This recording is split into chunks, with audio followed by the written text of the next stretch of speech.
जय हिंद दोस्तों। आज का सबसे बड़ा महत्वपूर्ण कदम दुनिया को हिलाकर रख देगा। आ चुका भारत का बादशाह, रातों का शिकारी, दुश्मनों का काल। भारत ने वो कमाल कर दिखाया है जो दूसरे देशों को सालों लग जाते हैं। अब होगा ऐसा खेल जो दुनिया सोचने पर मजबूर हो जाएगी। भारत वो कर दिया है जो किसी ने सपने में भी नहीं देखा हो गया असली मुकाबला भारत करेगा। असली खेल शुरू अब मचेगा। असली भोकाल खुद भारत का मैदान होगा, खुद का खिलाड़ी। मतलब भारत के पास वो सिस्टम अपडेट हो चुका है जो सुखोई 57 में अपडेट होगा। सिस्टम भी ऐसा कि अमेरिका, चीन जैसे देशों में भी इसको लेके खौफ का माहौल छाया हुआ है। जी हाँ दोस्तों, हम बात कर रहे भारत के ब्रह्मोस मिसाइल सिस्टम की जो सुखोई 57 में लगेगा। यानी सुखोई 57 फाइटर जेट में भारत की ब्रह्मोस मिसाइल सिस्टम अपडेट का उपयोग किया जाएगा, जिससे सुखोई 57 और भी शक्तिशाली बन जाएगा। जी हाँ दोस्तों, आप सही सुन रहे हैं। इससे होगा क्या, सुखोई 57 को अगर खुद की स्पीड कम ज्यादा में अटैक करना है तो आसानी होगी। मतलब जहां की छाया नहीं पहुंच पाएगी, उससे से पहले सुखोई 57 में लोडेड ब्रह्मोस मिसाइल पहले ही दुश्मनों को तबाह कर देगा। ब्रह्मोस मिसाइल सिस्टम एक ऐसा भोकाल मिसाइल सिस्टम है जो दुश्मनों को सेकंडों में हिलाकर रख सकता। यह इतना तेज है कि इंसान जब अपनी पलक झपकाता है उतने में ब्रह्मोस मिसाइल कई मील की दूरी तय कर चुकी होती है। अब होगा असली खेल शुरू। दुश्मन देशों में यह सब देख खौफ का माहौल बन गया है। अब होगा असली किंग। जी हाँ दोस्तों, क्यों कि एक भारत के पास सुखोई 57 फाइटर जेट होगा जो कि 5वीं पीढ़ी फाइटर जेट है। दूसरी ओर खुद का खिलाड़ी ब्रह्मोस मिसाइल सिस्टम जो इतना तेज दौड़ती है, पाक चीन भी इसे देख सदमे में आ चुके हैं। यह सब देख भारत विरोधी देशों में खौफ का माहौल छाया हुआ है। ब्रह्मोस मिसाइल सिस्टम जैसा मिसाइल सिस्टम बनाने का प्रयास चल रहा है। दूसरी ओर सुखोई 57 फाइटर जेट का सोर्स कोड टेक्नोलॉजी ट्रांसफर के लिए अनुमोदित किया गया है। भारत फौरन रूस के साथ सौदा कर पूरा गेम चेंजर साबित होगा। रूसी कंपनी रोसोबोरोन एक्सपोर्ट और यूनाइटेड एयरक्राफ्ट कॉरपोरेशन ने एयरो इंडिया 2025 में सुखोई 57 एयरक्राफ्ट बेंगलुरु भेजा था।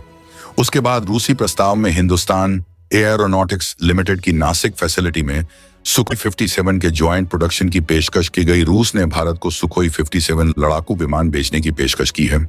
रूस के पेशकश में भारत में मेक इन इंडिया के तहत 5वीं पीढ़ी के लड़ाकू विमान का निर्माण शामिल है। रूस के ऑफर में कहा गया है कि अगर भारत सौदा करता है तो इसी साल से प्रोडक्शन शुरू कर दिया जाएगा। रूस ने भारत को 100% टेक्नोलॉजी ट्रांसफर और सोर्स कोड देने की बात कही है। सुखोई 57 का एक्सपोर्ट वेरिएंट है जिसे रूस ने बेचने के लिए बनाया है। इसमें एडवांस रडार सिस्टम है, हथियारों को रखने के लिए इंटरनल बे है जिससे इसकी स्टील्थ क्षमता बरकरार रहती है, और इसका तिरछा आकार रडार तरंगों को मोड़ता है जिससे यह रडार की पकड़ में नहीं आता। इसके घुमावदार एयर इनटेक भी रडार को इंजन ब्लेड की पहचान करने से रोकते हैं। ऐसे में दुश्मनों के लिए इस फाइटर जेट की पहचान करना काफी मुश्किल हो जाता है। इसके अलावा भारत के पास पहले से ही S-400 एयर डिफेंस सिस्टम है और भारत में पहले से ही सुखोई 30 MKI का प्रोडक्शन मौजूद है। इसलिए रूस का कहना है कि उसी प्रोडक्शन यूनिट में सुखोई 57 का निर्माण भी शुरू हो जाएगा और S-400 के साथ इंटीग्रेशन भी आसान होगा। कई डिफेंस एक्सपर्ट्स का मानना है कि चीन और पाकिस्तान के 5वीं पीढ़ी के लड़ाकू विमान के खतरे को देखते हुए भारत को भी अपनी स्टील्थ क्षमता बढ़ाने पर ध्यान देनी चाहिए। और चूंकि भारत के पास अमेरिकी F-35 और रूसी सुखोई 57 के ही विकल्प हैं, इसलिए रूस पर भरोसा करना अच्छा फैसला होगा। क्योंकि चीन के पास J-20 जैसे 5वीं पीढ़ी के लड़ाकू विमान हैं और पाकिस्तान को वो J-35 स्टील्थ फाइटर बेचने वाला है। इसलिए भारत के लिए सुखोई 57 फाइटर जेट डील कारगर साबित होगा। जब रूसी आसमान में पहला सुखोई 57 स्टील्थ फाइटर अपनी गर्जना के साथ उड़ा था, तब किसी को अंदाजा नहीं था कि यह भविष्य में वैश्विक शक्ति संतुलन को झकझोरने वाला कदम बनने जा रहा है। यह केवल एक लड़ाकू विमान नहीं था, यह एक चेतावनी थी, एक संकेत कि अगली पीढ़ी की हवाई शक्ति अब परंपराओं को लांघने जा रही थी। और अब जब गुप्त सूत्रों से जानकारी आई है कि इस विमान में ब्रह्मोस सुपरसोनिक क्रूज मिसाइल को एकीकृत किया जा रहा है, तो सारा सैन्य परिदृश्य जैसे ठहर गया है। इस परियोजना पर वर्षों से पर्दे के पीछे काम चल रहा था, लेकिन इसकी भनक तक नहीं लगी। सिर्फ एक बार एक रहस्यमयी बैठक की खबर लीक हुई थी जिसमें रूसी और भारतीय रक्षा वैज्ञानिकों ने गुप्त रूप से किसी प्रोजेक्ट ब्राह्मोस्टॉर्म पर चर्चा की थी। तब इसे अफवाह माना गया। लेकिन अब जब सुखोई 57 के एक टेस्ट फ्लाइट में उसके पेट में लगे एक अजीबोगरीब पॉड को देखा गया तो विश्लेषकों के कान खड़े हो गए। क्या यह वही ब्रह्मोस था वही मिसाइल जो आवाज की गति से 3 गुना तेज है और जिसकी मारक क्षमता दुश्मन की नींद उड़ा देती है। वास्तव में ब्रह्मोस और सुखोई 57 का संगम सिर्फ 2 तकनीकों का मिलन नहीं है। यह 2 महाशक्तियों भारत और रूस की संयुक्त सामरिक चेतना का प्रकटीकरण है। जब एक स्टील्थ फाइटर जो खुद को राडार से छुपा सकता है ब्रह्मोस जैसी घातक मिसाइल लेकर उड़ेगा, तो वह सिर्फ एक टारगेट को नहीं मारेगा, वह एक संदेश देगा। एक ऐसा संदेश जो दुश्मन की रणनीति को ध्वस्त कर सकता है। लेकिन इस गठजोड़ का सबसे रहस्यमय पहलू यह है कि इसे इतने सालों तक छुपाया कैसे गया। डिफेंस डील्स, हथियारों की टेस्टिंग, तकनीकी एकीकरण, इन सब के बीच भी यह राज जैसे जमीन के नीचे दफन रहा। कहा जाता है कि 2023 में व्लादिवोस्तोक के पास एक गुप्त हवाई पट्टी पर पहली बार ब्रह्मोस को एक सुखोई 57 के साथ टेस्ट किया गया था। उस दिन आसमान में कोई तेज आवाज नहीं हुई, सिर्फ एक कंपाता हुआ सन्नाटा। गुप्त उपग्रह तस्वीरों में दिखा कि एक विशालकाय धातु पिंजरा अचानक से उड़ान भरने वाले विमान से अलग हो गया और कुछ ही पलों में जमीन पर एक तीव्र विस्फोट हुआ। विस्फोट इतना तीव्र था कि पास की चट्टानों पर तरंगे आज भी देखी जा सकती हैं। रूस ने इसे high velocity payload drop test बताया, लेकिन कई खुफिया एजेंसियों ने इसे ब्रह्मोस के हाइपरसोनिक संस्करण का लाइव टेस्ट बताया, जिसकी गति अब माच 7 के पार जा चुकी थी। भारत की ओर से भी इस पर कोई आधिकारिक बयान नहीं आया, लेकिन डीआरडीओ के एक सेवानिवृत्त वैज्ञानिक ने एक बार इंटरव्यू में हल्के से मुस्कुराकर कहा था, ब्रह्मोस को पंख लग चुके हैं, अब वो अदृश्य योद्धा के कंधों पर बैठकर उड़ान भरने को तैयार है। ये शब्द किसी कविता जैसे लग सकते हैं, लेकिन सच्चाई इससे कहीं अधिक विस्फोटक है। सवाल यह नहीं है कि ब्रह्मोस सुखोई 57 में लगेगा या नहीं, सवाल यह है कि कब लगेगा और क्या वो पहले से लग चुका है। क्या रूस ने यूक्रेन के मोर्चे पर इसका इस्तेमाल चुपचाप कर लिया है? क्या नाटो को इसकी भनक है? यदि यह सच है तो यह पहली बार होगा जब किसी 5वीं पीढ़ी के स्टील्थ फाइटर ने एक हाइपरसोनिक सुपरसोनिक मिसाइल को दुश्मन की नाक के नीचे पहुंचा दिया, बिना किसी पूर्व चेतावनी के। ऐसी चर्चाएं भी हैं कि सुखोई 57 फाइटर जेट का अगला संस्करण, जिसे फिलहाल सुखोई 57 नाम से जाना जा रहा है, विशेष रूप से ब्रह्मोस सेकंड को ध्यान में रखकर डिजाइन किया गया है। ब्रह्मोस सेकंड वह मिसाइल जो केवल गति और मारकता में नहीं बल्कि कृत्रिम बुद्धिमत्ता से लैस है। माना जा रहा है कि यह मिसाइल लक्ष्य की संरचना और इलेक्ट्रॉनिक संकेतों का विश्लेषण कर यह तय कर सकती है कि किस कोण से हमला किया जाए ताकि अधिकतम विनाश हो। और जब यह एक ऐसे फाइटर से छोड़ी जाएगी जो खुद राडार से अदृश्य है, तो दुश्मन के पास चेतावनी का एक क्षण भी नहीं होगा। अब रणनीतिक विश्लेषकों के बीच एक नई बहस छिड़ गई है। क्या यह युद्ध की प्रकृति को पूरी तरह बदल देगा? क्या अब स्टील्थ और स्पीड का मिलन एक नए युग की शुरुआत है, जहां कोई भी सुरक्षित नहीं रहेगा, ना बंकर, ना एयरबेस, ना कमांड सेंटर। इस पूरी कहानी में जो बात सबसे चौंकाने वाली है वो यह कि यह पूरा मिशन ब्लैक फंडिंग से चलाया गया। एक ऐसी फंडिंग जो किसी रक्षा बजट में नहीं दिखती, जो किसी प्रेस कॉन्फ्रेंस में नहीं आती। रूस और भारत ने मिलकर एक ऐसा नेटवर्क तैयार किया जहां वैज्ञानिकों, इंजीनियरों और खुफिया अफसरों ने एक भूत की तरह इस परियोजना को आगे बढ़ाया। अब जबकि आसमान में सुखोई 57 की छाया और ब्रह्मोस की गर्जना एक साथ सुनाई देने लगी है, विश्व भर के रक्षा मंत्रालयों में हलचल है। चीन, जो पहले ही सुखोई 57 की तकनीक को दोहराने की कोशिश में लगा है, अब बौखला गया है। नाटो देश इस संयुक्त शक्ति को एक स्ट्रेटेजिक शॉक डॉक्ट्रिन कहकर रिपोर्टों में दर्ज कर रहे हैं। अमेरिका के रक्षा अधिकारी तक मानते हैं कि यदि यह यथार्थ है तो दुनिया को एक नए किस्म की एयर डिफेंस तकनीक की आवश्यकता पड़ेगी, वरना एक अदृश्य हमला कभी भी कहीं भी हो सकता है। सुखोई 57 और ब्रह्मोस का यह गुप्त गठबंधन आज भी एक रहस्य बना हुआ है। एक ऐसा रहस्य जो केवल युद्ध के मैदान में ही पूरी तरह सामने आएगा, जब पहली बार किसी ऑपरेशन में सुखोई 57 ब्रह्मोस से लैस होकर उड़ेगा। तब दुश्मन को केवल एक चमक दिखाई देगी और फिर सब कुछ खामोश हो जाएगा, क्योंकि यह युद्ध अब शब्दों से नहीं परछाइयों से लड़ा जाएगा।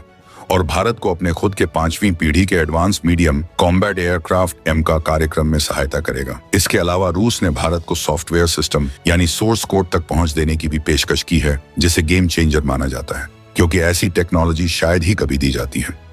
अमेरिका या फ्रांस जैसे देश अपने लड़ाकू विमानों की बिक्री के दौरान ऐसी पहुंच की अनुमति नहीं देते हैं। सोर्स कोड तक पहुंच रूस के प्रस्ताव के प्रति खुलेपन को दर्शाती है और भारत को ज्यादा कंट्रोल देती है। फ्रांस ने राफेल के लिए भारत को सोर्स कोड देने से करीब करीब इनकार कर दिया है, जिससे भारत के लिए अब राफेल को घरेलू हथियारों के साथ इंटीग्रेट करना मुश्किल हो रहा है। एस्ट्रा मिसाइल और smart anti airfield weapon swag जैसे भारत में बने स्वदेशी हथियार राफेल में इंटीग्रेट नहीं हो पा रहे हैं। ऐसे में रूसी प्रस्ताव भारत के लिए काफी महत्वपूर्ण हो जाता है। अगर भारत डील के तैयार होता है तो सुखोई 30 MKI के प्रोडक्शन लाइन से कुछ महीनों के भीतर ही सुखोई 57 का प्रोडक्शन मेक इन इंडिया के तहत शुरू कर दिया जाएगा। भारत ने घरेलू प्रोडक्शन लाइन के साथ अपनी जरूरतों के मुताबिक सुखोई 30 MKI के 222 यूनिट्स भारत में ही बनाए हैं। ऐसे में सुखोई 30 MKI की खरीद का पैमाना भारत के लिए संभावित रूप से सुखोई 57 का प्रमुख ऑपरेटर बनने की मिसाल कायम करता है। अमेरिकी 5वीं पीढ़ी के लड़ाकू विमानों के विपरीत सुखोई 57 के मेंटेनेंस में भी कम खर्च आएगा, जिससे यह फाइटर जेट भारत के लिए किफायती बन जाएगा। यानी सुखोई 57 पर भारत को मिलने वाला पूर्ण अधिकार ऐतिहासिक मौका हो सकता है। लेकिन चीन के बढ़ते प्रभाव और सप्लाई चेन के जोखिम इस प्रस्ताव को लेकर गंभीर शंका भी पैदा करते हैं। ऐसे में भारत को इस प्रस्ताव को टेक्नोलॉजिकल एक्सपर्ट्स, साइबर एक्सपर्ट्स और स्ट्रेटेजिक एक्सपर्ट्स से सलाह मशवरा करते हुए किसी नतीजे पर पहुंचना चाहिए। भारत को मिलेगा सुखोई 57 का सोर्स कोड कहानी अभी बाकी है। यह खबर जैसे ही दिल्ली के दक्षिण ब्लॉक की गलियारों में पहुंची, वहां हलचल मच गई। भारतीय वायुसेना के रणनीतिकार, DRDO के शीर्ष वैज्ञानिक और राष्ट्रीय सुरक्षा सलाहकार अजित डोभाल जी की टीम रात भर बैठकों में जुट गई। ये कोई मामूली पेशकश नहीं थी।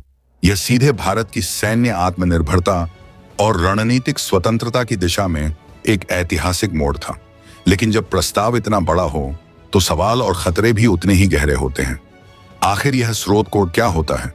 इसका मतलब जब हम कहते हैं कि भारत को सुखोई 57 का स्रोत कोड मिलेगा, इसका अर्थ है कि भारत को इस अत्याधुनिक फाइटर जेट के मस्तिष्क तक सीधी पहुंच होगी। सॉफ्टवेयर कोड जो इसके रडार, एवियोनिक्स, हथियार प्रणाली, शक्ति सेंसर्स और स्टील्थ प्रबंधन को नियंत्रित करता है, वह अब भारत के हाथ में हो सकता है। इसका मतलब भारत इस फाइटर को अपना बना सकता है, अपने हथियार एकीकृत कर सकता है, उसमें भारतीय कम्युनिकेशन और जामिंग प्रणालियां फिट कर सकता है और भविष्य में उसमें AI आधारित ऑपरेशंस या क्वांटम एन्क्रिप्शन जैसे संशोधन भी कर सकता है। लेकिन यही वह स्थान है जहां सस्पेंस की असली परतें खुलती हैं। रूस की यह अभूतपूर्व पेशकश ऐसे समय आई है जब वह खुद पश्चिमी प्रतिबंधों की चपेट में है और उसकी अर्थव्यवस्था हिचकोले खा रही है। सुखोई 57 का उत्पादन धीमा है, पश्चिमी देश इसे खरीदने से हिचकते हैं और चीन ने अपनी J-20 और J-31 तकनीक पर पूरी तरह स्वदेशी दावा ठोक रखा है। रूस के पास भारत को एक प्रीमियम ग्राहक और सहयोगी बनाने के अलावा दूसरा रास्ता नहीं बचता। सोर्स कोड देना एक रणनीतिक दांव है जिससे वह न केवल भारत से दीर्घकालीन रक्षा गठबंधन पक्का करता है, बल्कि अमेरिका, फ्रांस और ब्रिटेन को यह संदेश भी देता है कि वह तकनीकी संप्रभुता का सच्चा साथी है। क्या ये सोर्स कोड पूरे हैं या क्या इसमें ट्रोजन हॉर्स छुपे हो सकते हैं? क्या भविष्य में रूस भारत की निर्भरता इसी तकनीक पर बनाकर उससे रणनीतिक समझौतों में दबाव नहीं बनाएगा? क्या कोई किल स्विच इसमें हो सकता है जो युद्ध काल में इसे निष्क्रिय कर सके? एक और भारत अपनी 5वीं पीढ़ी की स्वदेशी फाइटर परियोजना advanced medium combat aircraft MCA पर वर्षों से काम कर रहा है। इसका पहला प्रोटोटाइप अभी तक तैयार नहीं हुआ। अगर भारत सुखोई 57 का पैसा पूर्ण अधिकार और कोड लेता है तो यह MCA पर एक मनोवैज्ञानिक और तकनीकी प्रभाव डालेगा। DRDO को सीधे 5वीं पीढ़ी की तकनीक का ऑपरेशनल एक्सपोजर मिल जाएगा, जिससे वह MCA को तेजी से और बेहतर बना सकता है। परंतु क्या MCA फिर केवल एक कॉपी पेस्ट प्रोजेक्ट बन जाएगा? क्या भारत भविष्य में फिर से आत्मनिर्भरता के बजाय रूस निर्भर हो जाएगा? सूत्रों के अनुसार अमेरिका और उसके खुफिया तंत्र इस सौदे को लेकर अत्यधिक चिंतित हैं। अमेरिका का CAATC कानून स्पष्ट कहता है, जो देश रूस से उच्च स्तरीय रक्षा खरीदते हैं उन पर आर्थिक प्रतिबंध लगाए जा सकते हैं। भारत को S-400 मिसाइल सिस्टम खरीदने पर पहले ही चेतावनी मिल चुकी है। सुखोई 57 के साथ सोर्स कोड लेने का अर्थ है कि भारत अब रूस की तकनीक के कोर में दाखिल हो जाएगा और यही अमेरिका को भयभीत करता है। उनके लिए भारत एक संभावित टेक्नोलॉजिकल ब्रिज बन सकता है। रूस और ग्लोबल साउथ के बीच वहीं दूसरी तरफ कभी राफेल जेट का कोड साझा नहीं किया। अब भारत के इस रूसी झुकाव को देखकर चिंतित है। भारत फ्रांस संयुक्त परियोजना जैसे राफेल मरीन या इंजन विकास सैफरन GTRE में जा सकते हैं। सुखोई 57 की क्षमता केवल इसके लो रडार प्रोफाइल या सुपर क्रूज आफ्टरबर्नर के बिना लंबी दूरी तक तेज उड़ान तक सीमित नहीं है।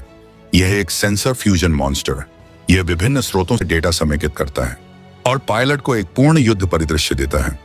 सुखोई 57 में DIRCM directed infrared counter measures, L band wing radars and stealth coating जैसे सिस्टम शामिल हैं, जिन्हें समझना और नियंत्रित करना केवल तभी संभव है जब भारत को कोड प्राप्त हो। अब जरा सोचिए, अगर भारत इन तकनीकों को समझ लेता है तो वह इन्हें अपने तेजस MK-2M का और भविष्य के ड्रोन स्वार्म सिस्टम्स में भी लागू कर सकता है। यह केवल एक फाइटर नहीं, एक टेक्नोलॉजिकल जंपर स्टार्ट है। भारत को यह निर्णय अकेले रक्षा मंत्रालय या IAF नहीं कर सकती। यह एक राष्ट्रीय नीति स्तरीय फैसला है जिसका प्रभाव दशक भर तक चलेगा। प्रधानमंत्री कार्यालय, NSA, वित्त मंत्रालय और विदेश मंत्रालय, सभी की सम्मिलित राय इसमें अहम होगी। जैसे जैसे यह निर्णय करीब आएगा, एक अदृश्य दबाव बढ़ेगा। अमेरिका चाहेगा कि भारत F-35 को चुने, लेकिन बिना कोड। फ्रांस राफेल की ओर पेशकश करेगा, लेकिन सीमित स्वायत्तता के साथ। वहीं रूस बार बार यही दोहराएगा, पूरा सिस्टम, पूरा कोड। और भारत का नियंत्रण एक जमीन तैयार करती है, लेकिन असली फैसला बाकी है। क्या भारत इस प्रस्ताव को स्वीकार करेगा? क्या वह अपने कूटनीतिक संबंधों की कीमत पर तकनीकी संप्रभुता को चुनेगा, या वह संतुलन बनाते हुए हाइब्रिड स्ट्रेटजी अपनाएगा, जहां सुखोई 57 को सीमित संख्या में लेकर एमका को प्राथमिकता दी जाएगी?